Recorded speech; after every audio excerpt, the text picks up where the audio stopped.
இன்னைக்கு அவளை நீ கண்டிச்சு வை, இல்லைன்னா இதுவே பழக்கமாகிடும். நம்ம குடும்பத்துக்கு ஒத்து வராது. முருகன், நந்தினி இங்கே வா. நந்தினி சோகமாக முகத்தை வைத்து கொண்டு, அப்பா. முருகன், எங்கே ஊர் சுற்றிட்டு வரே? நந்தினி, பக்கத்தில் மரம் செடியெல்லாம் இருந்தது, அதை வேடிக்கை பார்த்துட்டு காலார நடந்துட்டு வந்தேன். முருகன், யார்கிட்ட சொல்லிட்டு போனேன்? நந்தினி, யார்கிட்டேயும் சொல்லலை. முருகன், உன்னோட இஷ்டத்துக்கு வெளியே போக முடியாது. இது உனக்கு புரியுங்கிறதுக்காக இன்னைக்கு காலை சாப்பாடு உனக்கு இல்லை. நந்தினி தலை கவிழ்ந்து, சரிப்பா. அனிதா தலை குனிந்து கழுக்கென்று சிரித்து கொண்டாள். அல்லி, அப்பா, அவள் ஊரில் களியும் கஞ்சியும் தான் குடிச்சிருப்பா. இந்த மாதிரி டிஃபன் ஐட்டங்களை பார்த்திருக்கவே மாட்டாள். அதனால் இன்னைக்கு அவளை மன்னிச்சிடுங்க, சாப்பிடட்டும். நந்தினி அவர்கள் சாப்பிடும் உணவை பார்த்துவிட்டு மனதில், நான் சாப்பிட்ட ஐட்டம் இதைவிட அதிகம் என்று மனதில் சிரித்து கொண்டாள். சிறிய ஏப்பம் வந்தது.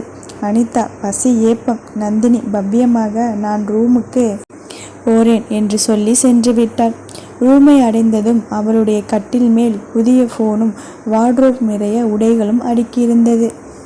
நந்தினி சார்ஜில் இருந்த ஃபோனை எடுத்து பார்த்தால் அவள் எதிர்பார்த்தது போல மெசேஜ் இருந்தது. கிடைச்சதா? நந்தினி, எதுக்கு புது ஃபோன், பிடிச்சிருக்கா? நந்தினி, தேங்க்ஸ். நீங்கள் என்னை பார்க்க எப்போ வருவீங்க? நல்லா படி. நந்தினி அந்த வார்த்தைகளில் இருந்த அர்த்தத்தை புரிந்து கொண்டாள். இப்போது சந்திக்கும் வயது இல்லை என்பதை ஏற்றுக்கொண்டாள். சரி. நந்தினி, உங்களுக்கும் மறுபிறவியா? கார்த்திக் அமைதியானான். அவள் வார்த்தைகளில் இருக்கும் பொருளை புரிந்து கொள்ள முடியவில்லை. அவளுக்கும் தன்னை போல எதுவும் ஆபத்து நேர்ந்திருக்குமோ, அதிலிருந்து தப்பித்ததை சொல்கிறாளோ என்று யோசித்தான். அதனை நினைக்கவே மனது பதறியது. மறுபடியும் அந்த ஓவியத்தை பார்த்தான். நந்தினியின் முகத்தில் இருக்கும் சந்தோஷம் எப்பவும் நிலைத்து இருக்க வேண்டும் என்று நினைத்து, உன்னை பத்திரமா பார்த்துக்குவேன் என்று உறுதி கொண்டான். நந்தினி தன்னுடைய அம்மாவின் அறைக்குள் நுழைந்தாள். அம்மா. மரகதம், வாடா. நந்தினி, இப்போ உடம்பு எப்படி இருக்கு? மரகதம், நீ வந்துட்டதானே, இனிமே தேடிடுவேன். உனக்கு எப்போ ரிசல்ட் வரும்? நந்தினி, இன்னும் 1 மாசமாகும். மரகதம், மேற்கொண்டு என்ன படிக்க போறே? நந்தினி, இன்னும் முடிவு பண்ணலை.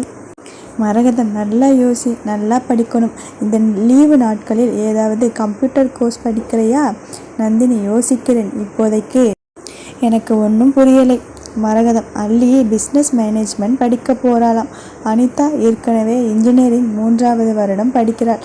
பிரணிதா இன்ஜினியரிங் படிக்க ஆசைப்படுகிறாள். அதுபோல் நீயும் ஏதாவது முடிவு செய்திருக்கணும் தானே? நந்தினி, எனக்கு சொல்லி அட்வைஸ் பண்ண யாருமில்லை, அதனால் எனக்கு ஒன்றும் புரியலை. மரகதம் சோகமாக, உண்மைதான், உன்னோட நான் இருந்திருக்கணும். உங்கள் பாட்டி எதுவும் சொல்லலையா? நந்தினி, அவங்க மருத்துவம் படிக்க சொன்னாங்க, ஆனால் எனக்கு அதில் விருப்பமில்லை. மரகதம், நீ என்ன படிக்க நினைச்சாலும் நான் உன்னை படிக்க வைக்கிறேன். சரியா? தயங்காமல் படி. எவ்வளவு செலவானாலும் பரவாயில்லை. யார் யாருக்கோ செய்கிறேன், உனக்கு செய்ய மாட்டேனா என்றவள் குரலில் வருத்தம் இருந்தது. நந்தினி, தம்பி. மரகதம் உற்சாகமானாள். உன்னோட தம்பி ஆசிஸ் ரொம்ப சுட்டி, வெளியூரில் படிக்கிறான், 10வது போக போகிறான், நாளைக்கு வருவான்.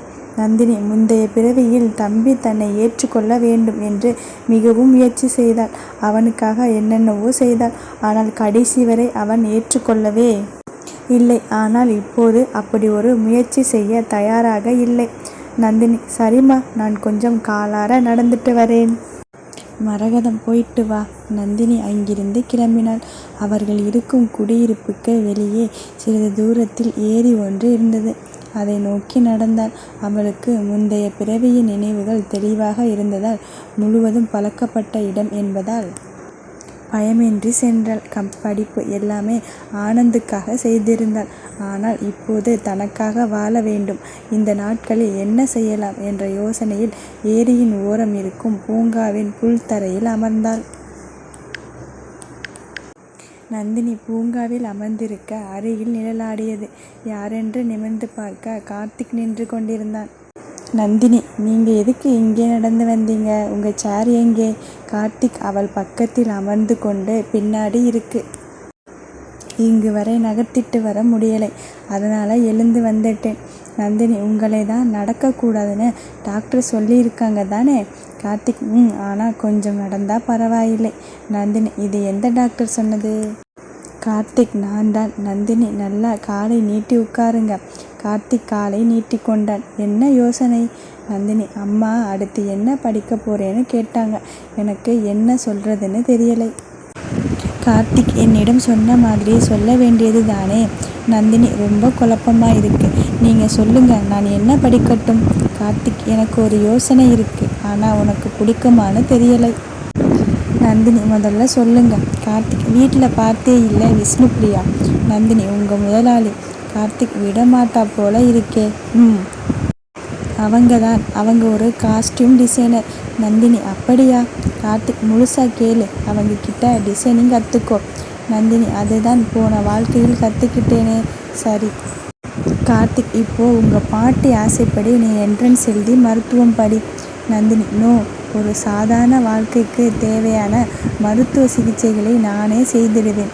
குறிப்பிட்ட வகைகளுக்கு தனிப்பட்ட முறையில் படிக்கணும். சொல்லப்போனால் 8-10 வருஷம் படிப்பிலேயே போயிடும். எனக்கு அதில் ஆர்வம் இல்லை.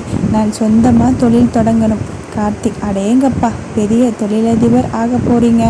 நந்தினி ஆமாம், நிறைய சம்பாதிக்க போறேன். கார்த்திக் அப்புறம்? நந்தினி அப்புறம் என்ன, என்னை தேடி என்னை உயிரா நினைக்கிற ஒருத்தர் வருவார். கார்த்திக் அப்படியா? யார் அவர்? நந்தினி தெரியாதே.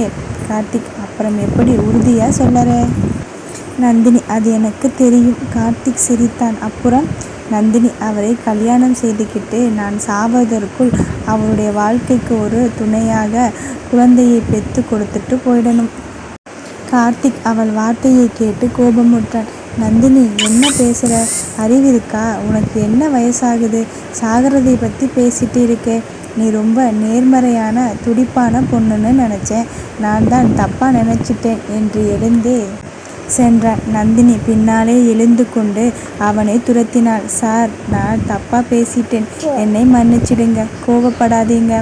கார்த்திக் வேகமாக சென்று அவனுடைய சக்கர நாற்காலியில் அமர்ந்து கொண்டு நகர்ந்தான். நந்தினி விடுங்க, நான் தள்ளறேன். கார்த்திக் கையை எடு. நந்தினி நான் தான் மன்னிப்பு கேட்டுட்டேன் இல்லை? கார்த்திக் மன்னிப்பு? என்னோட மனசு காயமாகி ரத்தம் வலியுதுடி. உனக்கு என்னுடைய உணர்வு புரியாது. என்னோட ஆயுசு முழுசும் வாழணும்டி. கையை எடுன்னு சொல்லறேன் தானே என்று சத்தமிட்டு நகர்ந்து சென்றான். நந்தினி அங்கேயே உறைந்து நின்றாள். நந்தினி தூரத்தில் சென்று மறையும் கார்த்திக் சக்கர நாற்காலியை பார்த்து கொண்டு நின்றாள். மனதில் நான் என்னோட 22 வயசில் சாகாமல் இருந்திருந்தால் நான் அப்படி பேசியிருக்க மாட்டேன். என்னுடைய உணர்வு உங்களுக்கு புரியாது. அவர் என்னுடன் சாகக்கூடாது. அவருக்கு ஒரு குழந்தை இருந்தால் கண்டிப்பாக அவனை விட்டு என்னுடன் வரமாட்டார். இந்த வாழ்க்கை அவருக்காக மட்டும்தான். எங்கே இருக்கீங்க என்று கத்தினாள். எனக்கு இப்போ 17 வயசு. 3 வருடத்தில் ஏதோ ஒரு டிகிரி முடிச்சுட்டா என்னோட 20வது வயசில் உங்களை வற்புறுத்தி கல்யாணம் செய்துக்குவேன். எப்படியாவது என்னோட 22வது வயதுக்குள் உங்களுக்கு ஒரு குட்டி பாப்பாவை துணையாக கொடுத்துவிட்டு போயிடுவேன். இதுதான் என்னுடைய அடுத்த 5 ஆண்டு திட்டம். சாகிற நாள் தெரிஞ்சா வாழற நாள் நரகமாகிடும் சொல்லியிருக்காங்க. அந்த வேதனையை நான் அனுபவிக்கிறேன். எனக்கு இந்த 5 வருஷம் ஒரு பொக்கிஷம். ஒவ்வொரு நாளையும் அனுபவிச்சு வாழ போறேன். கார்த்திக் சென்ற திசையை பார்த்து, கார்த்திக் நீங்கள் கோபப்பட்டா என்ன, நான் சமாதானப்படுத்துகிறேன். என்னுடைய வாழ்க்கையில் இனி வரும் ஒவ்வொருவரும் முக்கியம்.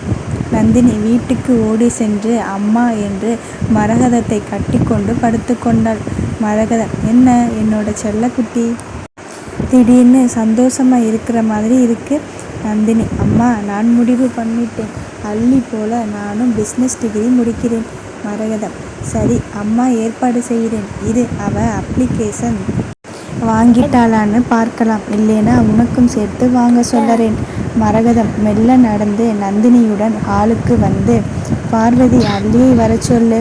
பார்வதி இப்போ கூப்பிடுறேன் என்று அள்ளி அறையை நோக்கி சென்றாள். சிறிது நேரத்தில் அள்ளி வெளியே வந்து, அம்மா கூப்பிட்டீங்களா? மரகதம் வா, அம்மா கிட்ட வந்து உட்காரு என்று நந்தினி இருக்கும் பக்கத்தை விட்டு அடுத்த பக்கத்தை காட்ட அள்ளி நந்தினியை முறைத்து கொண்டே வந்து உட்கார்ந்தாள். அள்ளி முன்னாடி உங்ககிட்ட நான் மட்டும்தான் இருப்பேன். இப்போ உங்கள் சொந்த பொண்ணு வந்துட்டாங்க, என்னை வேண்டாம்னு நினச்சிடுவீங்களா? மரகதம், ச்சே, என்ன வார்த்தை பேசுகிற? இவள் நான் பெத்த பெண்ணாக இருந்தாலும் நீதான் என்னை முதலாக அம்மானு கூப்பிட்ட. நீயும் இவளும் எனக்கு ஒன்றுதான். அல்லி, சாரிம்மா, கொஞ்சம் உணர்ச்சி வசப்பட்டேன் என்று சொல்லி வழியாத கண்ணீரை துடைத்து கொண்டாள். மரகதம், முகத்து புண்ணுக்கு ஹாஸ்பிட்டல் போனே, டாக்டர் என்ன சொன்னாங்க? அல்லி, சீக்கிரம் சரியாகிடும் சொன்னாங்க. மரகதம், தழும்பு ஏற்படாமல் இருந்தால் சரி. அல்லி, அதுக்கு தனியாக வைத்தியம் செய்துக்கலாம்னு சொன்னாங்க. கொஞ்சம் அதிகமாக செலவாகுமாம். மரகதம், எவ்வளவுன்னு சொல்லு, நான் கொடுக்கிறேன். அதை கேட்டதும் அல்லி கொஞ்சம் திமிராக, பாரு, அம்மா எனக்காக எவ்வளவு வேணும்னாலும் செலவு செய்ய தயாராக இருக்காங்க என்று களிப்புடன் நந்தினியை பார்த்தாள். நந்தினி கண்டுகொள்ளாமல் வேறு பக்கம் திரும்பி கொண்டு, நீ உன்னோட எதிர்கால புருஷனோட நடிக்க போயிடு, அதுக்கு தான் நீ சரியாக வருவே என்று நினைத்து கொண்டாள். அல்லி, எதுக்கு கூப்பிட்டீங்க? மரகதம், நீ காலேஜ் அப்ளிகேஷன் வாங்கிட்டியா? அல்லி, இல்லைம்மா, நாளைக்கு தான் போகணும். மரகதம், அப்படியே நந்தினிக்கு ஒன்று வாங்கிட்டு வந்துடு. அல்லிக்கு தூக்கி வாரி போட்டது. இவள் எனக்கு சரிக்கு சரி, நான் படிக்கிற காலேஜில் படிக்கணுமா? இவளுக்காக தானே கவர்மெண்ட் காலேஜ் கட்டி விட்டுருக்காங்க என்று மனதில் புலம்பியபடி, அம்மா, அங்கே என்ட்ரன்ஸ் எக்ஸாம் இருக்கும், பாஸ் ஆனாதான் உள்ளே நுழைய முடியும். நந்தினிக்கு கோபமாக வந்தது. இவள் என்ட்ரன்ஸ் எழுதும்போது என்னால் முடியாதா என்ன? அம்மா, நான் நல்லா படித்து என்ட்ரன்ஸ் பாஸ் பண்ணுறேன். அல்லி, அதுக்கில்லை, இங்கிலீஷ் சரளமாக பேசணும், உனக்கு வருமானு தெரியலை, நீ ஏன் கவர்மெண்ட் காலேஜ் முயற்சிக்க கூடாது? நந்தினி, நானும் நீயும் என்ட்ரன்ஸ் எழுதலாம், பாஸ் ஆனால் நான் அந்த காலேஜ் போகிறேன், இல்லைனா கவர்மெண்ட் காலேஜ் போகிறேன். அல்லி, தேவையில்லாமல் அசிங்கப்பட்டு போயிடுவேன். நந்தினி, அம்மா, நான் நல்லா படிப்பேன். மரகதம், அல்லி, நீ அப்ளிகேஷன் வாங்கும்போது நந்தினிக்கு சேர்த்து வாங்கிட்டு வா. நந்தினி, யாரோட உதவியும் எனக்கு தேவையில்லை அம்மா, நானே வாங்கிக்கிறேன் என்று சொல்லிவிட்டு நகர்ந்தாள். அல்லி மரகத்திடம், அம்மா, நான் சொன்னதை தப்பாக புரிஞ்சுக்கிட்டான்னு நினைக்கிறேன். அவளுக்கு முயற்சி செய்து முடியலைன்னா எனக்கு மட்டும் சீட் கிடச்சிட்டா அவள் ரொம்ப வருத்தப்படுவா. மரகதம், அவளுக்கு எப்படியாவது நான் சீட்டு வாங்கிடுறேன். அல்லி, அம்மா, நிறைய செலவாகும். மரகதம், பரவாயில்லை, இத்தனை நாளாக அவளுக்காக ஒன்றுமே செய்யலை, சேர்த்து வச்சு செஞ்ச மாதிரி இருக்கட்டும், நான் தனிப்பட்ட முறையில் பேசிக்கிறேன், அவளுக்கு தெரிய வேண்டாம். நீதான் ரொம்ப தெளிவான பொண்ணு, அவளை நல்லபடியாக பார்த்துக்கணும். அல்லி, சரிம்மா என்று சொல்லிவிட்டு அவள் அறைக்குள் நுழைந்து கொண்டாள். அல்லி, அவளுக்கு டொனேஷன் நிறைய கொடுத்து காலேஜில் சேர்க்க தயாராக இருக்காங்க. கேட்டால் இத்தனை நாளாக அவளுக்கு ஒன்றுமே செய்யலையாம், எப்படியும் 2-3 லட்சமாவது ஆகுமே, எப்படி இதை தடுக்கிறது? இல்லைனா அவளுக்கு கொடுத்த மாதிரி எனக்கும் பணம் கொடுக்க சொல்லலாமா? இல்லை, காரியாவோட லேட்டஸ்ட் டிசைனர் காக்ரா ஜோலியும் எல்வி ஹேண்ட்பேக்கும் வாங்கிக்கலாமா?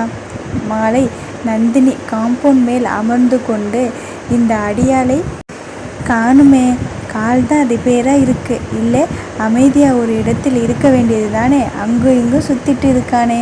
உள்ளே குதித்தாள்.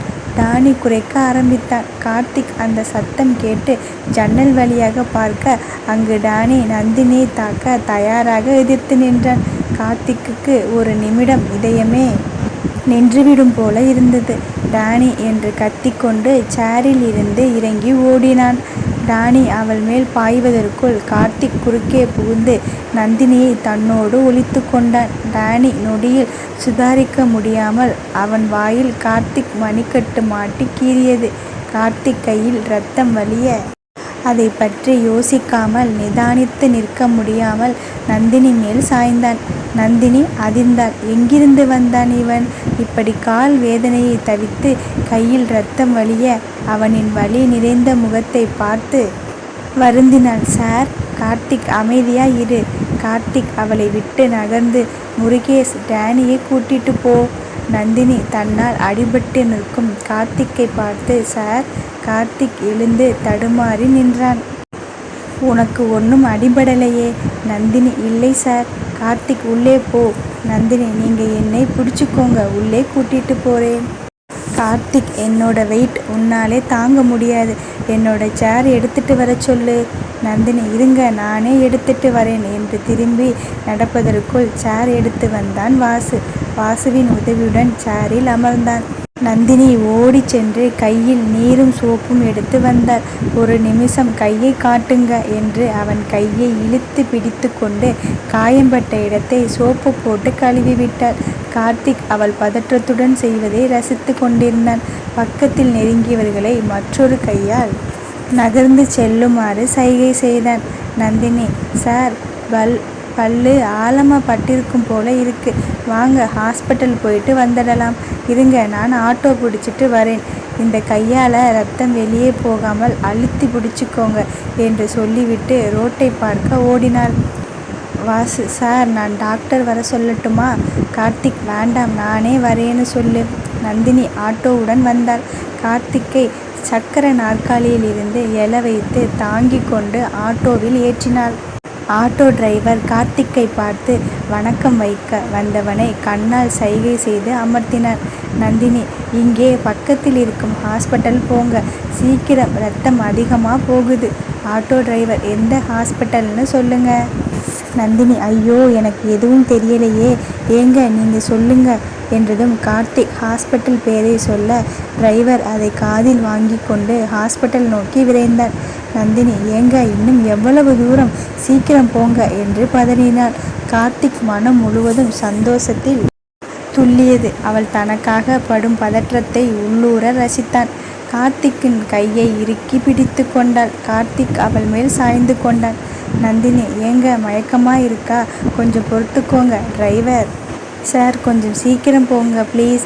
இதே எங்கள் ஊராக இருந்திருந்தா நானே வைத்தியம் பார்த்திருப்பேன். இங்கே எதுவும் எனக்கு பிடிபடலை, பதற்றமாக வேற இருக்கு என்று புலம்பியவள் தோளில் சாய்ந்து கொண்டு அவளை ரசித்தான். ஆட்டோ டிரைவர் கண்ணாடி வழியாக பார்க்க பின்னால் 3 விலையுயர்ந்த கார்கள் இவர்களை தொடர்ந்து கொண்டிருந்தது.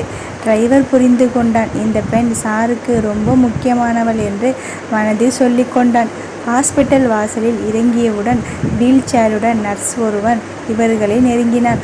ஆட்டோ டிரைவர் கார்த்திக் இறங்க உதவி செய்ய நந்தினி நகர்ந்து நின்று கொண்டாள். நர்ஸ் அவனை தள்ளி கொண்டு போக ஹாஸ்பிட்டல் ரிசப்ஷன் முன் போடப்பட்டிருந்த இருக்கையில் அமர்ந்தாள். வாசு ஹாஸ்பிட்டல் உள்ளே நுழைந்து பதற்றத்துடன் உட்கார்ந்திருக்கும் நந்தினியை பார்த்து கூட வந்தவர்களிடம் நந்தினியை கண்ணால் காண்பித்து பார்த்துக்க சொல்லிவிட்டு கார்த்திக்கை அழைத்து சென்று இருக்கும் அவசர சிகிச்சை அறைக்குள் நுழைந்தான் வாசு. ஆனாலும் பாஸ், நீங்கள் ரொம்ப ரொமான்டிக்காக மாறிட்டு இருக்கீங்க. டாக்டர் பிரவீன், என்னடா இந்த பாறை மனசுக்குள்ளே ஈரமா? வாசு, நீங்கள் வேற சார், நேரில் பார்த்திருந்தா சினிமாவுக்கு எங்கேயும் போக வேண்டாம், சமசீன். பிரவீன், யாருடா அந்த பொண்ணு?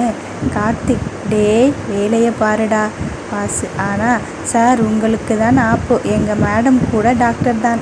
சாரோட காலுக்கு வைத்தியம் பார்த்தது அவங்க தான். பிரவீன் கொஞ்சம் பொறாமையுடன், கேவலமாக கோணலும் மானலுமாக தையல் போட்டது அவங்க தானா? எந்த காலேஜ் படிச்சுட்டு இருக்காங்களா, இல்லை முடிச்சிட்டாங்களா, எங்கே ப்ராக்டிஸ் பண்ணுறாங்க? அந்த ஹாஸ்பிட்டல் சீக்கிரம் இழுத்து மூடிடுவாங்க என்று சொல்ல கார்த்திக், டேய் அவளை பற்றி பேசின கொன்னுடுவேன். வாசு, அவங்க இப்போதான் +2 எழுதியிருக்காங்க. பிரவீன், சின்ன பொண்ணா? கார்த்திக் பிரவீனிடம், டேய் வலிக்குது பாருடா. வாசு பிரவீனிடம், சார், மேடம் பக்கத்தில் இருந்தால் எங்கள் சாருக்கு வலியே தெரியாது. கார்த்திக், வாசு முதல்ல வெளியே போ. பிரவீன் வெக்கப்படுறான், தானே போடா என்று வாசுவை பார்த்து சொல்ல இருவரையும் உரைத்தான்.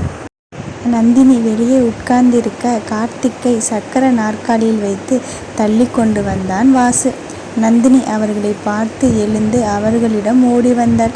என்னாச்சு, பரவாயில்லையா? வலிக்குதா? தையல் போட்டாங்களா? அதுக்கு முன்னாடி லோக்கல் கொடுத்தார்களா? கார்த்திக், பதறாதே, எனக்கு வலிக்கலை, சுவிட்சர் போடலை, பிளாஸ்டர் தான். இப்போது அட்வான்ஸ்டு, அப்படியே வச்சு ஒட்டிடுவாங்க, ஸ்கின் ஒட்டிக்கும். நந்தினி, அப்படியா, ஆச்சரியமாக இருக்குது. கார்த்திக், வா போகலாம். நந்தினி வாசுவை பார்த்து, இவர் உங்களோட வேலை செய்கிறவரா? வாசு, ஆமாம் மேடம் என்று நந்தினியை நோக்கி கை குலுக்கும் நோக்கத்துடன் கையை நீட்ட நந்தினி கை குலுக்கினாள்.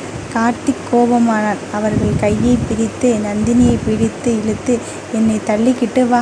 வாசு கையிலிருந்து திடீரென நந்தினி கை காணாமல் போனதை கண்டு கேள்வியுடன் நானே தள்ளிட்டு வரேனே.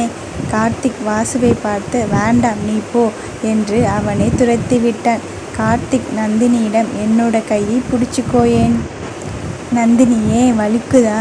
கார்த்திக் எப்படி அவனுக்கு கை கொடுத்தது பிடிக்கலை என்று சொல்ல முடியும்?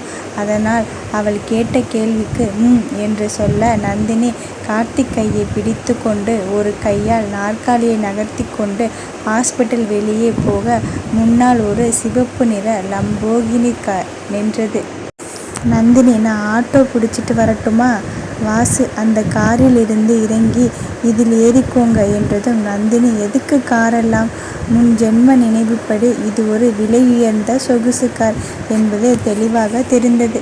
வாசு எங்க பாஸ் அனுப்பினாங்க என்று சொல்லிக்கொண்டே கார்த்திக்கை காரில் ஏற்றினான். நந்தினி கூடவே ஏறிக்கொண்டு உங்கள் பாஸ் ரொம்ப நல்லவங்க, உங்களை நல்லா பார்த்துக்கிறாங்க. ஆனால் இன்னைக்கு தப்பு அவங்க மேல்தான். அவங்க நாய் தான் இன்னைக்கு நீங்கள் அடிபட்டுக்கிட்டதுக்கு காரணம். அந்த குற்ற உணர்ச்சியில்தான் கார் அனுப்பி இருப்பாங்க இல்லை? ஏங்க உங்கள் பாஸ் பெரிய பணக்காரங்களா? காஸ்டியூம் டிசைனர்னு சொன்னீங்க. சினிமாக்காரர்களுக்கு ஆடை வடிவமைச்சு கொடுப்பார்களா? சுமாராக எவ்வளவு சம்பாதிப்பாங்க? ஒரு ஹெலிகாப்டர் என்ன விலை இருக்கும்? அது வாங்கணும்னா எவ்வளவு சம்பாதிக்கணும்? கார்த்திக் குட்டி ரொம்ப மயக்கமாக இருக்கு, நான் கொஞ்சம் உன்மேல் சாஞ்சிக்கவா? நந்தினி வாங்க என்மேல் சாஞ்சிக்கோங்க, கண்ணை மூடிக்கோங்க என்று அவனை சாய்த்து கொண்டு வாசுவிடம் சார் நீங்கள் சொல்லுங்க. வாசு என்ன மேடம்? நந்தினி சார் நீங்கள் என்னை மேடம்னு கூப்பிடாதீங்க, ரொம்ப வயசான மாதிரி இருக்குது. எனக்கு 17 வயசு தான் ஆகுது. வாசு சரி ஓகே என்றதும் கார்த்திக் அவசரமாக வாசு நீ ஏதோ வாங்கணும்னு சொன்னியே. முருகேஷ் காரை நிறுத்துங்க. கார் நிறுத்தப்பட்டது. வாசு நான் எதுவும் வாங்க வேண்டாமே. கார்த்திக் அப்படியா? கை வலிக்குது, லாங் லீவு வேணும்னு சொன்னியே. வாசு அந்த வார்த்தையில் நடுங்கினான். போச்சு, என்னை வேலையை விட்டு தூக்கும் அளவுக்கு என்ன செய்தேன்? முதலில் இறங்கிடலாம் என்று நினைத்து காரை விட்டு இறங்கினான். கிட்டத்தட்ட அவனை தள்ளிவிட்டு கார் நகர்ந்தது. வாசு இன்னைக்கு நான் என்ன பேசினேன்? எப்பவும் போல ஜாலியாக தான் பேசிட்டு இருந்தேன். கை வலிக்குதுன்னு எப்போ சொன்னேன்? அவள் சக்கர நாற்காலியை நான் தானே ஒட்டிக்கிட்டு இருக்கேன். மேடம் கிட்ட பேசினதாலையா என்னை பார்த்து பொறாமைப்படுறாரா? மேடம் வெகுளியாக இருக்காங்க, அதுக்காக என்னை ஏன் தண்டிக்க பார்க்கிறார்? காரில் கார்த்திக் நந்தினியின் மடியில் சாய்ந்து கொண்டான். நந்தினி அவன் தலை சரிந்து விடாமல் இருக்க நெற்றியில் கை வைத்து மடியோடு அழுத்தி கொண்டாள். டிரைவர் அண்ணா என்று நந்தினி அழைக்க முருகேஷ் கொஞ்ச நேரத்துக்கு முன்னாடி வாசுவுக்கு நேர்ந்தது நினைவுக்கு வந்து பதறி எனக்கு எதுவும் தெரியாத மேடம். நந்தினி அண்ணா நான் என்ன கேட்குறேன்னு தெரியாமலே பதில் சொல்லறீங்க. முருகேஷ் நீங்கள் இதுவரை கேட்ட கேள்வி எதுக்குமே எனக்கு பதில் தெரியாது, அதனால் சொன்னேன். நந்தினி நான் இன்னும் எவ்வளவு நேரத்தில் வீட்டுக்கு போவேன்னு கேட்க வந்தேன். என்னவோ எல்லாம் விசித்திரமாக இருக்கு என்று ஒரு பக்கம் சாய்ந்து கண் மூடிக்கொண்டாள். அப்படியே தூங்கியும் போனாள். கார்த்திக் மெல்ல அவள் மடியில் இருந்து எழுந்து அமர்ந்து அவளை தன்னுடைய தோளில் சாய்த்து கொண்டான். கார் சீரான வேகத்தில் பயணித்தது. வீட்டுக்கு அருகே வந்ததும் டிரைவர் திரும்பி கார்த்திக்கை பார்க்க அவனோ அமைதியாக இருக்கும்படி சைகை செய்தான். கார் அமைதியாக அங்கேயே நின்றது. சிறிது நேரத்தில் நடந்து வந்த வாசு வேகமாக ஓடி வந்து கார் கதவை திறந்துவிட கார்த்திக் மேல் சாய்ந்து தூங்கி கொண்டிருந்த நந்தினி திடுக்கிட்டு கண் விழித்து வீடு வந்துடுச்சா என்று இறங்கினார். கார்த்திக் திடீரென தன்னுடைய தோளில் வெறுமையை உணர வாசுவை பார்த்து முறைக்க வாசு எதுவும் புரியாமல் விழித்தான். கார்த்திக் பல்லை கடித்து கொண்டு சேர் எடுத்து வை என்றதும் அவன் இறங்கி சேரில் உட்கார உதவினான். நந்தினி கண்களை தேய்த்து கொண்டு நான் வீட்டுக்கு போறேன். கார்த்திக் குட்டி சாப்பிட்டு போ. தன்னை முறைத்த போது இருந்த கோபம் நந்தினியுடன் பேசும்போது காணாமல் போனதை வாசு உணர்ந்தான். நந்தினி இல்லை வேண்டாம். கார்த்திக் பல்லை கடிக்க முருகேஷ் பாப்பா நீங்கள் கார்த்திக் சார் ஹாஸ்பிட்டல் போக உதவி செய்ததுக்காக இன்னைக்கு எங்கள் முதலாளி அம்மா உங்களை சாப்பிட்டு தான் போகணும்னு சொன்னாங்க, இல்லைன்னா எங்கள் மேலே கோவப்படுவாங்க. நந்தினி கார்த்திக் நந்தினியின் கையை பிடித்தான். நான் அவங்க கிட்ட உனக்கு டிசைனிங் சொல்லித்தர சொல்லி கேட்க போகிறேன், வா. நந்தினி நிஜமாவா என்று கார்த்திக் சேரை தள்ளி கொண்டு வீட்டை நோக்கி நடந்தாள். மற்றவர்கள் எல்லாம் நிம்மதி பெருமூச்சு விட்டனர். முருகேஷ், வாசு சார் நீங்கள் காலி. வாசு, ஏன், நான் என்ன செய்தேன்? முருகேஷ், நந்தினி மேடம் கை குலுக்குனீங்க, அவங்களே பேர் சொல்லி கூப்பிட போனீங்க. அப்புறம் இப்போது மேடம் நல்லா தூங்கிட்டு இருந்தாங்க. சார் என்னை அமைதியாக இருக்க சொன்னார். நீங்கள் வந்து கதவை திறந்து மேடம் தூக்கத்தை எழுப்பிட்டீங்க. வாசு, என்னப்பா என்னோட கிரைம் அதிகமாகிட்டே போகுது. முருகேஷ், நீங்கள் நல்லா கவனிச்சிங்கன்னா தெரியும். சார் மேடமை பேர் சொல்லி கூப்பிட மாட்டார். அவரே அவங்களை அப்படி மரியாதையாக நடத்தும்போது நீங்கள் இப்படி செய்யலாமா? வாசு, போதும். என்னை உயிரோடு வச்சிருப்பாரா இல்லை இன்னையோட என்னோட விதி முடிஞ்சதா? முருகேஷ், அதுதான் சொல்லிட்டேனே, நீங்கள் காலின்னு. வாசு உறைந்து நின்றான். ஹலோ ஃப்ரெண்ட்ஸ், கதை பிடித்திருந்தால் சப்ஸ்கிரைப் பண்ணுங்கள், லைக் பண்ணுங்கள், கமெண்ட் பண்ணுங்கள். தேங்க்யூ. ஹலோ ஃப்ரெண்ட்ஸ், கதை பிடித்திருந்தால் சப்ஸ்கிரைப் பண்ணுங்கள், லைக் பண்ணுங்கள், கமெண்ட் பண்ணுங்கள். தேங்க்யூ.